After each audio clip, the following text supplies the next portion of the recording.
За хай манайхаа өглөөний өдрийн орой минь хүргэе. За ингээд хүмүүс сүүлийн үед бас миний энэ ажлыг аягүй гоё болоод байна. Яаж юм гоё болоод байна гэдэг надаас аягүй их асуусан. Би тэгэхээр нууцаа хэлье гэж бодлоо. Тэрний нууц нь энэ байсан юм.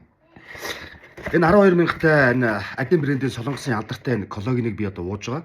Тэгээд энийг би бол нэг сар гарan уусан байгаа. Яг бол өөрөөр хэлэхэд бидэрээ туршиж үзэж байгаад үр дүнгийг мэдж байгаа хүмүүст бас гоё хүргэе гэж бодсон байхгүй. Тэгээд эдгээр бүгдээ хоосон боош. Яг эдгээр бүгдийг нэг уугаад дуусчихна. Одоо ингээд 23 бишрхийг үлдсэн. Ингээд бүгдийг нь уусан ингээд.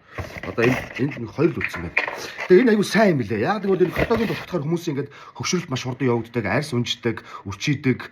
За тэгээд одоо үе мөчний энэ одоо холбоос идүүд бас сатгарчдаг гэдэг юм уу. Коллаген дутагдсанаас болоод маш их одоо юм эрсдлээ зүйлүүд гарч эхэлдэг. Ялангуяа одоо бидний үеийн насныхан бол коллагеныг бол маш сайн уух хэрэгтэй. Хэрвээ тэгэх юм бол арьсаа яг залуу байдлаар навч үлдэж чадна. За мөн илгийг хамгаална. Арьсны тэр уян хатан байдал, үе мөчнүүдийн холбоосуудыг гой бэхжүүлж өгөх гэхэд маш олон давуу төлөлтэй байгаа. Энэ солонгосын адин брендийн 12 мянгатай энэ коллагеныг би одоо уугаад сар гарan болж байгаагийн үр дүн ерөөсөө тав хүн тодорхой харагдаж байгаа гэж бодож. Энэ бол солонгосын номер 1 коллаген. Коллаген гэж юу вэ гэж. За энэ бол уураг юм байгаамаа. Энэ уураг хүний биед дутагтаад ирэхээр маш олон эрсдлүүд гарч эхэлдэг байгаа. Ялангуяа одоо энэ гоо сайхантай холбоотой бол үс унах, үрчийг хатгарших гэдэг энэ маш олон зүйлүүд ингэ явагдаж идэг. Тэгэхээр зэрэг өдөр тутамдаа энэ коллагеныг бүгдээрээ ууж хэрэглээрээ.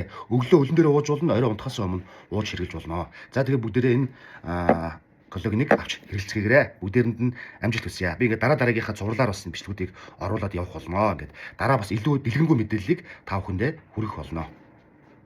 Илгээ хамгаалцгаая.